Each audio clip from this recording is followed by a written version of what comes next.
Hello and welcome to Global Eye. I'm Parikshit Luthra. The top story we are tracking this evening: China's grip on rare earth magnets has left the global auto industry in a bind. The Chinese government has imposed export restrictions on the magnets due to national security concerns. Importers will now have to provide an end-use certificate to ensure that the magnets are not being used for making weapons or not being given to a third party. Now, without meeting these conditions, China will not export the magnets. They will also have to provide assurance that there will be no transfer to a third party. So why does China have an edge? Let's take a look now. China accounts for around 70% of the global rare earth metals mining and holds nearly 80% of the global production.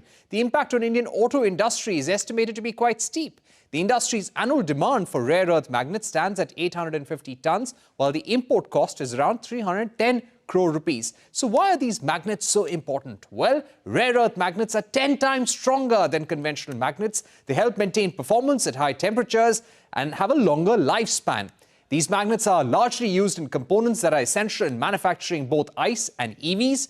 Without these, it will be impossible for companies to provide components, and production will come to a halt. So what are the next steps the government will have to take? In the short term, the centre will have to engage with China to fast-track approvals and seek exemptions from end-use certificates. In the medium term, the government will have to look at partnering with other nations, including Australia and Vietnam, and also work towards building a domestic supply chain.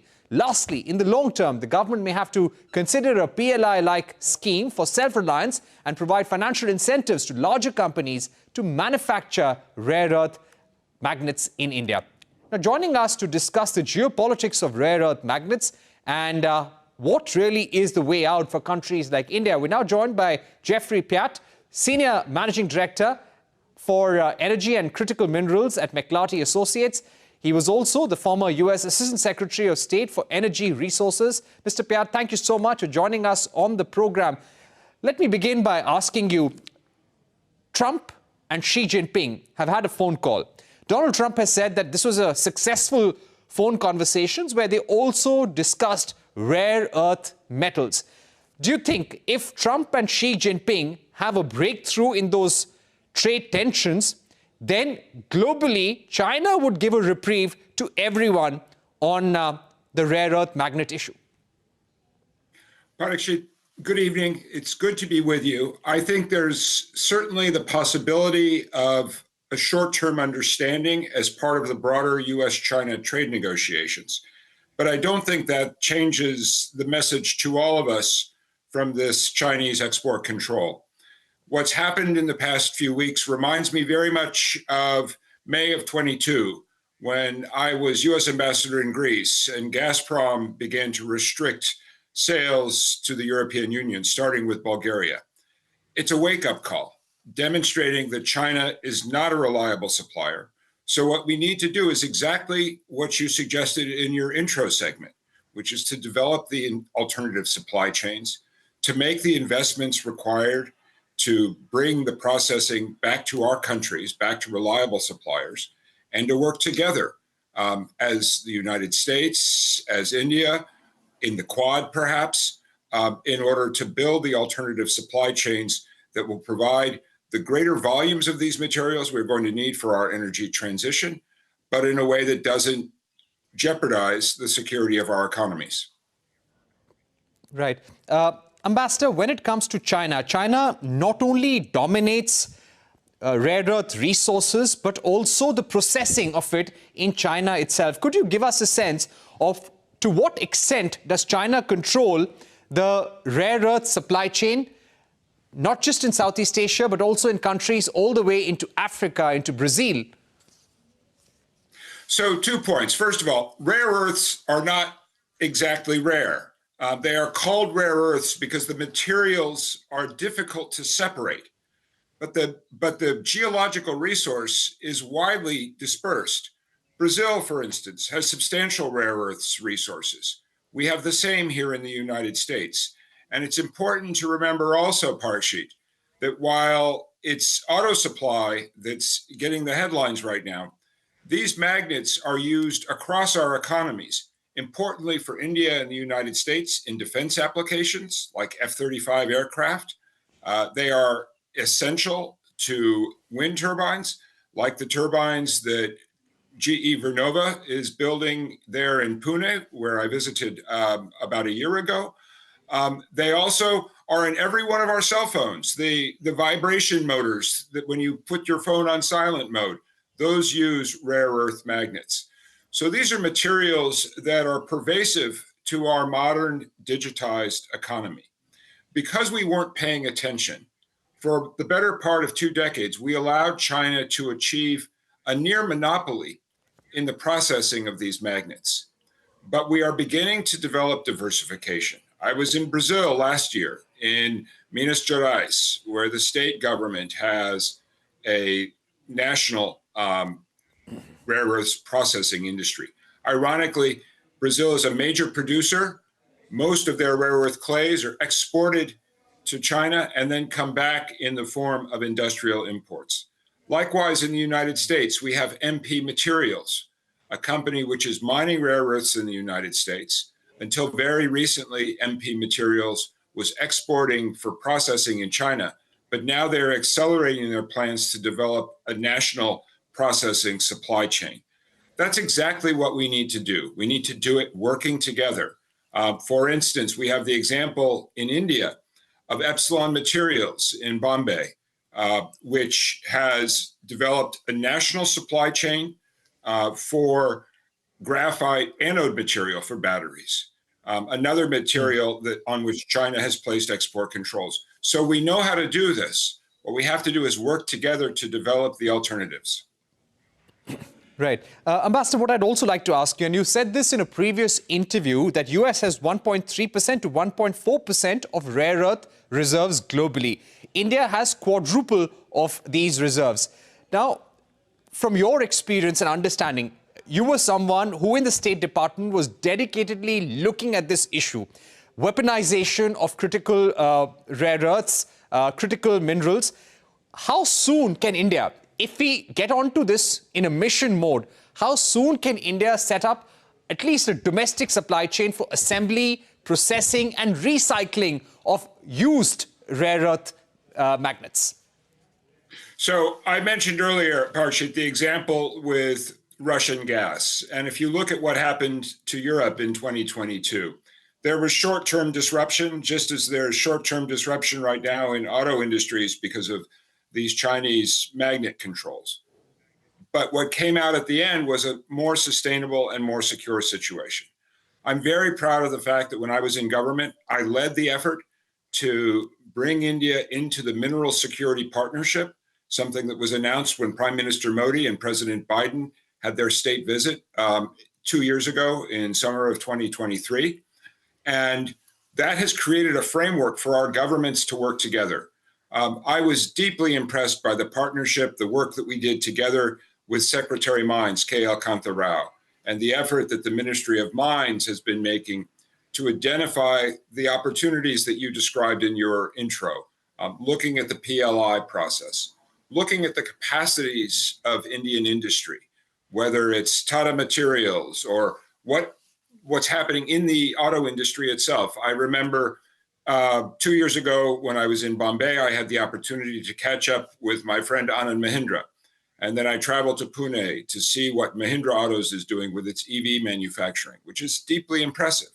But we all became complacent about some of the upstream inputs. And China has now demonstrated a willingness to exploit that complacency in order to weaponize its monopoly control. So the answer is not to negotiate a new agreement with China. The answer is to develop diverse and reliable supply chains. And that's going to be easier if we're working together to mobilize our resources. For instance, the geological resources that India enjoys in its territory, but also the capacity of Indian and American industry to work together.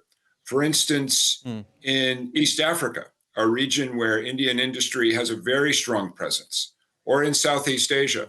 And I mentioned earlier the Quad, where we have a good example already of cooperation between Japan and Australia through Linus Rare Earths, an initiative of those two governments after China placed controls on Japan's rare earth supply chain. but we should be taking that example and projecting it out into the political construct that the Quad provides for our four countries. Right. Those are very strong long-term recommendations that you're making, Ambassador, and we're glad to hear that. But, you know, in the short term, there is a worry. We've been speaking to electric vehicle manufacturers in India like Bajaj Auto, TVS Motor Company, and they've gone on to the extent of saying that you'll bring the industry to a halt because you cannot manufacture electric vehicle motors, other ICE equipment without these rare earth magnets. The only supplier right now is China. We can't diversify so quickly. In the short run, what can we do to secure our supply chains to make sure our manufacturing does not get affected? So first of all, we have to negotiate smartly and collectively because, yes, we are dependent on China, but China is dependent on us because their industry cannot absorb all of their output. So you have significant Chinese firms that are going to be lacking in a market if the government does not relax these controls. That's why I said I'm confident that we can find a pathway for some kind of a negotiated solution over the short term. But we need to be smart about it and not allow a situation where we all say, well, that was unpleasant, but let's go back to being dependent on a sole source of supply. We need to invest in alternatives. Right. That's exactly what we've been doing with the Mineral Security Partnership in the Biden administration. And I'm glad to say India was one of the Biden administration's strongest partners in understanding the imperative of developing the alternative supply chains that we have the capacity to accomplish. This is a financial problem. Right. It's not an innovation problem. Our companies know how to do this. We just need to build the market and the supply chain so that we don't find ourselves in a position where China can use its resource control as a sword hanging over our throats. Right. Ambassador, what's your worry for U.S. manufacturing, U.S. electronics majors, electric car companies like Tesla for that matter, or even Ford? How do you think, how badly would they be impacted because of these restrictions on rare earth magnets? Well, Parikshit, just like in India, this is front page in the business sections right now. There was a long Wall Street Journal article yesterday reporting on some of the discussions among our big Detroit auto manufacturers. The Wall Street Journal reported that Ford has already slowed down production of one of their large electric vehicle models. The reporting has also pointed to efforts both to identify alternative supplies where possible. That is to say, using less powerful, less durable magnets. But if you do that, you're going to have a less competitive product. And that's why we have to make the investments in alternative supplies. If you look at what MP Materials is doing in the United States, they are scaling up their alternative supply chain very rapidly, but they have an exclusive supply agreement right now with General Motors. That was struck several years ago. In retrospect, it looks like a very forward-looking move by both companies because they recognized that this was a key vulnerability in the EV supply chain. And again, I want to emphasize something that I'm sure officials in South Block are also focused on. This is not just an auto industry question. And in particular, it has implications for our defense industry because of the application of these magnets, in particular in areas like electromagnetic sensors and fifth generation fighters like the F-35. So this is a national security challenge as well. And we need to meet it in that spirit. Right. You're absolutely right. This is not just a manufacturing issue or a supply chain issue. It is a national security and almost a war-like scenario, because if you weaponize supply chains around critical minerals, around semiconductors, around rare earth magnets, this is in a way a war, so to say. Having said that, the big worry right now, Ambassador, in the industry here is what if China puts similar restrictions on lithium batteries? That would also cripple the automotive industry, not just in India, but worldwide as well. What do you think India and US can do right now? Do you think Trump administration is critically looking at this issue with the Indian government under the compact framework? Recently, we saw Vikram Misri, the foreign secretary, visiting the United States. This was one of the key issues on the table. Do you feel that this is something that is getting a lot of attention from the Trump administration vis-a-vis India? It certainly is getting attention vis-a-vis the Trump administration, but it's also an issue of wide concern and bipartisan concern in our Congress. And what I would highlight, Parikshit, is that we have more than 2 years of history of India and the United States collaborating closely on these issues. This was a huge part every time I visited New Delhi, precisely because of the expectation we had at the time that China was going to continue to leverage its controls over these vital inputs to the clean energy economy. So I mentioned already the example of Epsilon Materials. In the solar space, of course, the two largest investments in the world by our Development Finance Corporation, with Tata Renewables in Tamil Nadu and First Solar. We need to take exactly the same approach on batteries, on anode material, on other key clean tech inputs like hydrogen electrolyzers. You have the example of Greenco in Hyderabad, which is working in this area. India is on the right path with its PLI scheme, and recognizing that government needs to play a role in putting in place the incentives that will reshore some of these key inputs. And we're having a debate in our U.S. Congress this very week over the same issues for our Inflation Reduction Act, which you can think of as an American version of the PLI scheme. All right. Ambassador, thank you so much for joining us with that comprehensive perspective on where the problem lies with regard to rare earth magnets, how critical this is for India and the United States to work together, not just to negotiate a short-term solution with China, but also for looking at long-term supply chain resilience around that. We're taking a short break, but don't go anywhere. China's stranglehold over supply of rare earth magnets has caused concerns among Indian auto companies. A special discussion with Puneet Gupta of S&P Global Mobility on the other side. Stay tuned.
Welcome back. You're watching Global Eye. China's stranglehold over supply of rare earth magnets, a critical component used for manufacturing electric vehicles, has caused concerns among Indian auto companies. Leading automakers have warned that the issue has the potential to impact production massively if it is not addressed on war footing. So what are the options available for Indian EV makers? Puneet Gupta of S&P Global Mobility is with us. Puneet, first of all, which automakers do you believe will get more impacted in the month of June and July?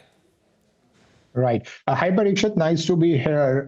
So I think one thing is very clear, auto industry is going for another crisis, right? So we have multiple crises. I think you talked about semiconductor crisis, supply chain crisis, COVID crisis, and I think now rare earth material crisis. So I think though, as per our analysis, we clearly see, that June we may skid off, right? So June may be a month which will go in tensions, but, July is a month, where we may see production halts, and where, I think industry will start panicking. And already I think we know that this year, when we started the year, every OEM, was talking about a tepid growth, a very low single digit growth. And now any production halts, can really be linked, to a negative growth, where industry may be heading to.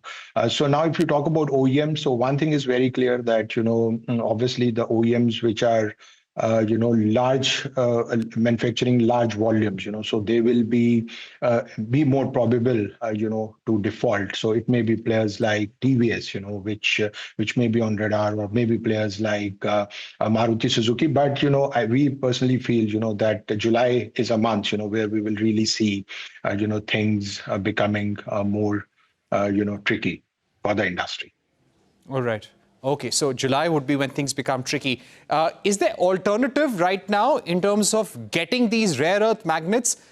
Are the suppliers only in China, but are they there in Vietnam for that matter, Australia, Japan, Ukraine, United States? Are there any processing facilities there from where magnets can be procured? Yeah, so I think generally, magnets, so companies have been, like if I talk about Tier 1, Tier 2 suppliers, they have been keeping such inventories, for 3 to 6 months. But then, if you really talk about, there can be even one supplier, who may be working, or who may have low inventories. So I think obviously right now there is a clear race, towards procuring even sub-assemblies, for example, from other countries, if possible. So I think we may see those things happening, but I think the best solution, would be, quick diplomatic talks, and maybe then, obviously our supporting associations, rushing toward China, and supporting, and expediting the whole consignment. So, but I think obviously even if there are alternatives, you may not be able to, immediately incorporate them in your components because they may lead to low performance, which is critical. And also you need a lot of homologation before you really get on and change your raw materials. Right. Puneet, but it's not just EVs. Rare earth magnets are also used in ICE components. Certain components are common to ICE and EVs, and some are there only in ICE for that matter. They're also used in speedometers. Speedometers are used everywhere. So not just electric vehicles, but even in terms of ICE cars, ICE EV, ICE two-wheelers and three-wheelers, what's the kind of impact that you are estimating? Yeah, so I think if we see, 7 rare earth elements which have been where the restriction is there, for example, cerium, right, clearly impacts the catalytic converters. If you talk about terbium, really impacts the lighting, because that gives the color. So I think every of these rare earth elements, impact different category of components. So you are absolutely right. It is not only the EVs, which will fare this restriction, right? It will be across segments, across category of vehicles. And, but yeah, one thing what we can clearly say that, vehicles which are having higher variants, the models with higher variants will obviously be more probable, in terms of disruption. So primarily, here how we see is that OEMs may be looking for, restructuring their model mix, or really rethinking around what can be done with the variant mix, because that's a clear strategy, because, is it really make sense to make Swift or focus on Swift Desire, for example, so, or focusing on mid-end variants or low-end variants, rather than high-end variants. So I think all those equations, have to come in picture, and obviously, as I said, sub-assemblies can also play a critical role. All right. Thank you very much, Puneet, for joining us on the program. Clearly a big worry for the auto industry right now. And even the ICE industry, as you're pointing out, will have to start making choices on how they want to prioritize production for the highest amount of revenue and not to lose out on profits as well. With that, it's a wrap on this edition of Global Eye. Thank you for watching. Stay tuned to CNBC TV 18. News continues on the other side.